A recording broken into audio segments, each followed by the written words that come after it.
Voilà, tu as maintenant une vue claire de toutes les catégories d'aliments à intégrer dans ton repas minceur.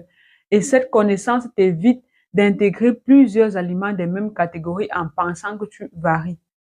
Regarde par exemple le riz et les spaghettis. Ce sont deux glucides. Donc, si tu mets le riz et les spaghettis dans le même plat, tu n'as pas varié, tu as doublé les glucides, ce qui peut te faire prendre plus de poids. Un autre exemple est le mélange du haricot, de la viande ou des œufs. Ce sont tous des protéines. Si tu les combines, tu augmentes trop de protéines dans ton plat et tu risques d'alourdir ton repas. L'idée est de varier non seulement les aliments, mais aussi les groupes alimentaires. Une assiette équilibrée respecte sa répartition, légumes majoritaires, protéines et glucides à part égale et lipides en petite quantité. Si tu veux construire un plat équilibré, voici la règle à suivre.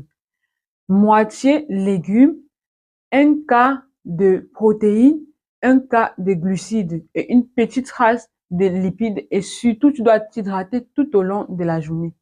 Maintenant, essayons de construire 3 repas équilibrés avec les catégories d'aliments que nous avons vues plus haut. Nous allons composer un plat de petit déjeuner, un plat de déjeuner et un plat de dîner. Mais tu dois savoir que ta ration alimentaire journalière doit respecter le nombre de calories qu'il te faut pour maigrir. La quantité que tu manges pour perdre du poids est différente de celle que tu manges pour maintenir le poids. Mais dans les deux cas, tes plats doivent toujours être équilibrés pour éviter les mauvaises répartitions de graisse. Donc, pour le petit déjeuner, on peut prendre une salade crudité constituée des œufs bouillis qui sont des protéines animales, des légumes représentés par les carottes, la tomate, les laitues et les oignons, et nous ajoutons des céréales représentées par un bout de pain complet. Quand tu vas ajouter un filet d'huile et un peu de vinaigre, tu auras là un plat bien équilibré. Maintenant, pour le déjeuner, tu peux avoir les féculents représentés par les ignames et les protéines représentées par un poulet rôti au four et les épinards sautés qui représentent les légumes.